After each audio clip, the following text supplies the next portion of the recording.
Hi dears, medical അനുബന്ധ കോഴ്സുകളുടെ option registration ആരംഭിച്ചിട്ടുണ്ട്. ഇപ്പൊ വിദ്യാർത്ഥികൾക്ക് ഉണ്ടാകുന്ന സംശയങ്ങളുമായിട്ടാണ് നമ്മൾ ഈ വീഡിയോയിൽ വന്നിരിക്കുന്നത്. അതായത് ഓൾ ഇന്ത്യ കോട്ടയുടെ ഗവൺമെന്റ് MBBS BDSന്റെ ഫസ്റ്റ് റൗണ്ട് കഴിഞ്ഞിട്ടുണ്ട്. സെക്കൻഡ് റൗണ്ട് 18-ാം തീയതിയാണ് ആരംഭിക്കുന്നത്. അതിന്റെ മുന്നേ ആയിട്ട് എല്ലാ സ്റ്റേറ്റിലും അവരവരുടെ മെഡിക്കൽ അനുബന്ധ കോഴ്സുകളിലേക്കുള്ള അഡ്മിഷൻ നടത്തേണ്ടതാണ്.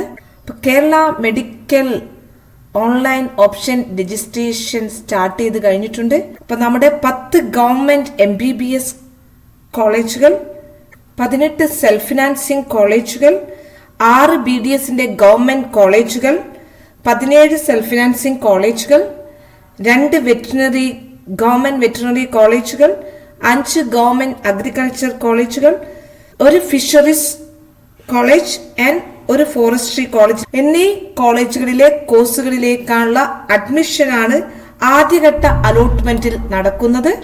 പിന്നെ ഈ വർഷത്തെ ഒരു പ്രത്യേകതയും കൂടിയുണ്ട്.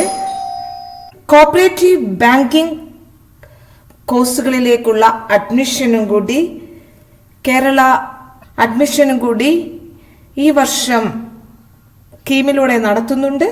അതായത് തൃശൂർ അഗ്രികൾച്ചർ യൂണിവേഴ്സിറ്റിയിലെ കീഴിലുള്ള കോളേജുകളിലേക്കാണ് ഓപ്ഷൻ രജിസ്ട്രേഷൻ നടത്തേണ്ടത്. അത് കഴിഞ്ഞ വർഷമുള്ള കോഴ്സ് തന്നെയാണ്, പക്ഷേ CEE വെബ്സൈറ്റിലൂടെ തന്നെയാണ് കോപ്പറേറ്റീവ് ആൻഡ് ബാങ്കിംഗ് കോഴ്സുകളിലേക്കുള്ള ഓപ്ഷൻസുകൾ നടത്തുന്നത്.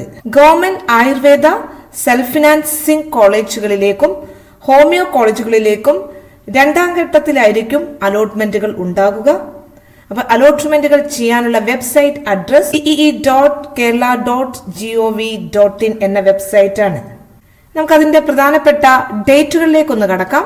ഇപ്പൊ വിദ്യാർത്ഥികൾ നന്നായിട്ട് ആലോചിച്ച് ധൃതിപ്പെടാതെ ആണ് ഓപ്ഷൻ രജിസ്ട്രേഷൻ നടത്തേണ്ടത്. അലോട്ട്മെന്റ് ഷെഡ്യൂളുകൾ ഇവിടെ ചുവടെ ചേർത്തിട്ടുണ്ട്. അതായത് 15-ാം തീയതി വരെയാണ് ഓപ്ഷൻ രജിസ്റ്റർ ചെയ്യുന്നതിനുള്ള സൗകര്യം.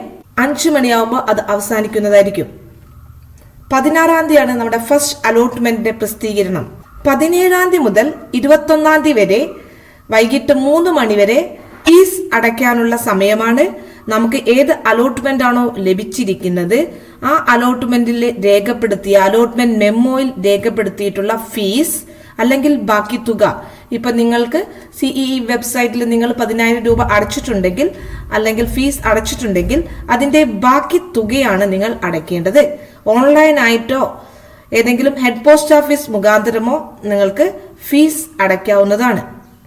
21-ാം തീയതി വൈകിട്ട് 4 മണി വരെയാണ് പ്രവേശനം നേടിയ വിദ്യാർത്ഥികളുടെ വിവരങ്ങൾ കോളേജ് അധികാരികൾ പ്രവേശന പരീക്ഷാ കമ്മീഷണർക്ക് ഓൺലൈനായി സമർപ്പിക്കണം. ഇപ്പൊ വിദ്യാർത്ഥികൾ പ്രത്യേകം ശ്രദ്ധിക്കുക. അതായത് ഫസ്റ്റ് അലോട്ട്മെന്റ് കിട്ടിക്കഴിഞ്ഞാൽ നിങ്ങൾ അവിടെ നിർബന്ധമായിട്ടും ഫീസ് അടയ്ക്കണം. അല്ലാത്ത പക്ഷം നിങ്ങളുടെ മെഡിക്കൽ അനുബന്ധ കോഴ്സുകളിലേക്കുള്ള എല്ലാ അലോട്ട്മെന്റുകളും റദ്ദാക്കുന്നതായിരിക്കും. ഇനി SC ST OEC കാറ്റഗറി വിഭാഗത്തിലുള്ള കുട്ടികൾ ഫീസ് അടയ്ക്കേണ്ട കാര്യമില്ല. അവർക്ക് ഫീസ് കൺസെഷൻ ഉണ്ടായിരിക്കുന്നതായിരിക്കും. ഇപ്പൊ പ്രിയ വിദ്യാർത്ഥികളെ ശ്രദ്ധിക്കുക. കേരള അലോട്ട്മെന്റ് രീതി തികച്ചും വ്യത്യാസമാണ്. അതായത് ഓൾ ഇന്ത്യ കൗൺസിലിൽ നിന്നും വ്യത്യാസമാണ്.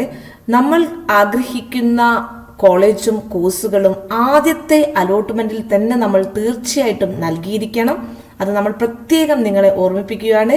നിങ്ങൾ പ്രൈവറ്റ് ഏജൻസിയിലൊക്കെ പോയി ചെയ്ത് കഴിഞ്ഞു കഴിഞ്ഞാൽ നിങ്ങൾക്ക് MBBS മാത്രം നിങ്ങൾ കൊടുത്തു കഴിഞ്ഞ് ബാക്കിയുള്ള കോഴ്സുകൾ ഒന്നും തന്നെ കൊടുത്തിട്ടില്ലെങ്കിൽ നിങ്ങൾക്കത് പിന്നീട് ചേർക്കുവാൻ സാധിക്കുന്നതല്ല. അപ്പൊ വിദ്യാർത്ഥികൾ ശ്രദ്ധിക്കുക. നിങ്ങൾക്ക് ഫസ്റ്റ് പ്രയോറിറ്റി MBBS, അത് കഴിഞ്ഞിട്ട് അഗ്രികൾച്ചറോ വെറ്റിനറിയോ ഫിഷറീസോ ഇങ്ങനെ മെഡിക്കൽ അനുബന്ധ കോഴ്സുകൾ കൊടുക്കുക. പിന്നെ നിങ്ങൾക്ക് സെൽഫ് ഫിനാൻസിങ് കൊടുക്കുക. ഇത് ഓരോ കുട്ടിയുടെയും ചോയ്സ് ആണ്, അതനുസരിച്ച് കൊടുക്കണം. പക്ഷെ ആദ്യം തന്നെ നമുക്ക് മുഴുവൻ കോളേജുകളിലെയും കോഴ്സുകളും ഓപ്ഷനായിട്ട് കൊടുക്കണം. അത് നിർബന്ധമാണ്. നിങ്ങൾക്കിനി MBBS മാത്രം മതിയെങ്കിൽ അത് മതി.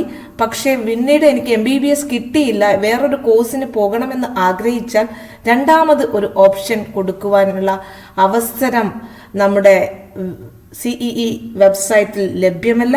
അതുകൊണ്ട് പ്രിയ വിദ്യാർത്ഥികൾ അത് പ്രത്യേകം ശ്രദ്ധിക്കുക. അല്ലെങ്കിൽ പിന്നെ നിങ്ങൾക്ക് സ്പോട്ട് അലോട്ട്മെന്റിൽ മാത്രമേ പുതുതായിട്ട് നിങ്ങൾക്ക് ചേരുവാൻ പറ്റുള്ളൂ.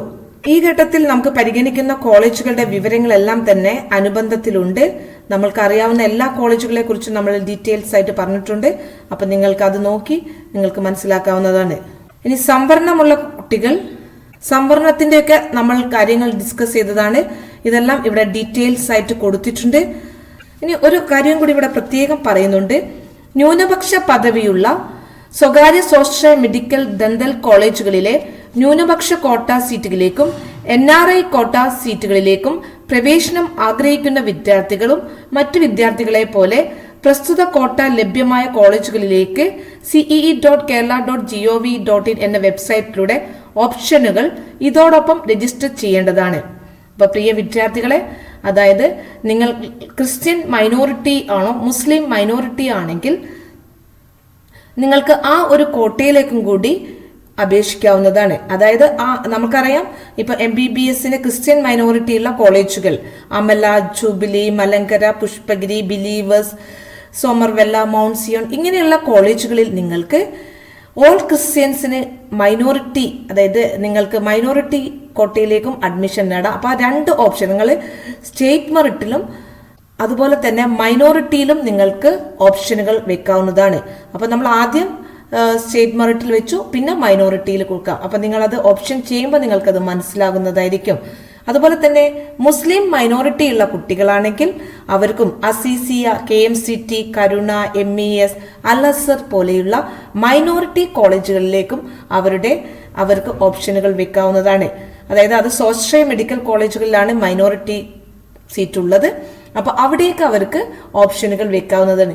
അവരത് അതേ കോളേജിൽ ഓപ്ഷനുകൾ നമ്മൾ ആദ്യം ഗവൺമെന്റ് വെച്ചു, പിന്നെ നമ്മൾ പ്രൈവറ്റ് സെൽഫ് ഫിനാൻസിങ് വെക്കുന്ന സമയത്ത് ഇപ്പൊ അമലയിലാണ് നമ്മൾ വെക്കുന്നതെങ്കിൽ അവിടെ നിങ്ങൾക്ക് കാണാൻ പറ്റുന്നത് നിങ്ങളുടെ ഓപ്ഷൻ നേരെ സ്റ്റേറ്റിലും നിങ്ങൾ കൊടുക്കുന്നു, രണ്ടാമത് മൈനോറിറ്റിയിൽ. അപ്പൊ രണ്ട് രീതിയിലും നിങ്ങളെ പരിഗണിക്കുന്നതാണ്. നിങ്ങൾക്ക് അലോട്ട്മെന്റ് കിട്ടാനുള്ള പ്രോബബിലിറ്റി കൂടുകയാണ് ചെയ്യുന്നത്. അതുകൊണ്ട് തന്നെ വിദ്യാർത്ഥികൾ അത് രണ്ട് രീതിയിലും കൊടുക്കാൻ പ്രത്യേകം ശ്രദ്ധിക്കണം. അതുപോലെ NRI കോട്ടയിലേക്കും നിങ്ങളുടെ രേഖകളൊക്കെ സമർപ്പിച്ചവരാണെങ്കിൽ ആ ഒരു കോട്ടയിലേക്കും നിങ്ങൾക്ക് കൊടുക്കാവുന്നതാണ്. ഇനി ഫീസ് ഘടനയിൽ നോക്കുക. നമ്മൾ കഴിഞ്ഞ ദിവസം നമ്മൾ ഫീസ് 25,000 രൂപ എന്ന് പറഞ്ഞു. ചെറിയ ഫീസ് വ്യത്യാസങ്ങളുണ്ട്. ഇതാണ് നമ്മുടെ ഫീസ് ഘടന. MBBSന് 26,260 രൂപയാണ്. BDSന് 24,160 രൂപയാണ്. അഗ്രികൾച്ചർ കോഴ്സുകൾക്ക് 7,500 രൂപ പെർ സെമസ്റ്റർ ആണ്. ഏകദേശം 15,000 രൂപ വരും ഒരു വർഷത്തേക്ക്. അതുപോലെ തന്നെ വെറ്റിനറി ആൻഡ് അനിമൽ സയൻസിന് 19,800 രൂപയാണ്. ഫിഷറീസിന് 6,050 രൂപയാണ്. ഗവൺമെന്റ് കോളേജുകളിലെ ഫീസ് നിരക്കുകളാണ്. ഇതുപോലെ തന്നെ പ്രൈവറ്റ് സെൽഫ് ഫിനാൻസിങ് കോളേജുകളുടെ ഫീസ് നിരക്കുകൾ ഇവിടെ കൊടുത്തിട്ടുണ്ട്. 6,48,500 രൂപ മുതൽ 7,65,400 രൂപ വരെ ഫീസ് ഉണ്ട്. അപ്പോൾ ഓരോ വിദ്യാർത്ഥിയും ഓപ്ഷൻ കൊടുക്കുമ്പോൾ അതിന്റെ നേരെ തന്നെ ഫീസും ഉണ്ടാവുന്നതായിരിക്കും. അതിനനുസരിച്ച് ഓപ്ഷനുകൾ സെലക്ട് ചെയ്യേണ്ടതാണ്.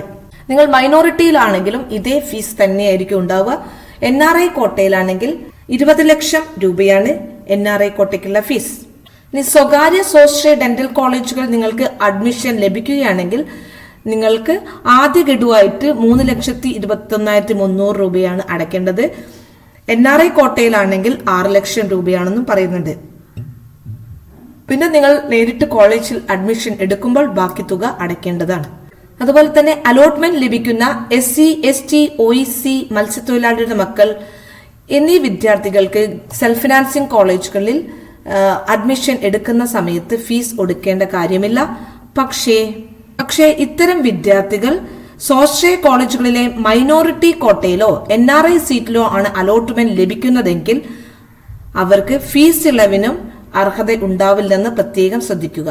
അപ്പൊ നമ്മൾ എപ്പോഴും മൈനോറിറ്റി കൊടുക്കുമ്പോൾ തന്നെ നമ്മൾ ജനറലിലും ആദ്യം കൊടുക്കണം, അതിനുശേഷം മൈനോറിറ്റി കൊടുത്താൽ മതി. അതുകൊണ്ട് നമുക്ക് ആ കൺസെഷൻ നഷ്ടപ്പെട്ടു പോകും. മൈനോറിറ്റിയിലാണ് നമുക്ക് അഡ്മിഷൻ ലഭിക്കുന്നതെങ്കിൽ ഫീസ് ഇളവ് ഉണ്ടാവുന്നതല്ല. NRI കോട്ടയിലാണെങ്കിലും ഫീസ് ഇളവ് ഉണ്ടാവുന്നതല്ല എന്ന് പ്രത്യേകം ശ്രദ്ധിക്കുക. അതുപോലെ തന്നെ Sreechitra home, juvenile home, Nirbhaya home എന്നിവയിലെ വിദ്യാർത്ഥികൾക്കും ഫീസ് ഇളവുകൾ ഉണ്ടായിരിക്കുന്നതായിരിക്കും. അവരും ഫീസ് ഒടുക്കേണ്ടതില്ല. ഇനി പ്രത്യേകം ഒരു കുറിപ്പായിട്ട് തന്നെ പറയുന്നുണ്ട്, അലോട്ട്മെന്റ് ലഭിച്ചാൽ പ്രവേശനം നേടുകയും പഠനം തുടരുകയും ചെയ്യും എന്നുറപ്പുള്ള കോളേജുകളിലേക്കും കോഴ്സുകളിലേക്കും മാത്രം ഓപ്ഷനുകൾ നൽകാൻ വിദ്യാർത്ഥികൾ പ്രത്യേകം ശ്രദ്ധിക്കേണ്ടതാണ്. അതാണ് നമ്മൾ പറയാറുള്ളത്. നിങ്ങൾ എല്ലാ ഓപ്ഷനും കൊടുക്കാൻ നമ്മൾ പറയും, പക്ഷെ നമ്മൾ കിട്ടിക്കഴിഞ്ഞാൽ പോകുമെന്ന് ഉറപ്പുള്ള കോളേജും കോഴ്സും കൂടി നമ്മൾ സെലക്ട് ചെയ്യണം. നമ്മുടെ അഭിരുചിക്ക് അനുസരിച്ച്, നമ്മുടെ താല്പര്യത്തിന് അനുസരിച്ചുള്ള കോഴ്സും കോളേജുമാണ് സെലക്ട് ചെയ്യേണ്ടത്. ഇവിടെ ലിസ്റ്റ് ഓഫ് ഗവൺമെന്റ് മെഡിക്കൽ കോളേജുകളുടെ ലിസ്റ്റുകളും എല്ലാ ലിസ്റ്റുകളും ഇവിടെ കൊടുത്തിട്ടുണ്ട്. ഇപ്പൊ വിദ്യാർത്ഥികൾ ഇത് പരിശോധിക്കാവുന്നതാണ്. ഡെന്റൽ കോളേജുകള്, list of self financing dental colleges, അതുപോലെ തന്നെ list of under Kerala agriculture universities, list of under Kerala veterinary institute, list of fisheries, എല്ലാ ലിസ്റ്റുകളും ഇവിടെ കൊടുത്തിട്ടുണ്ട്.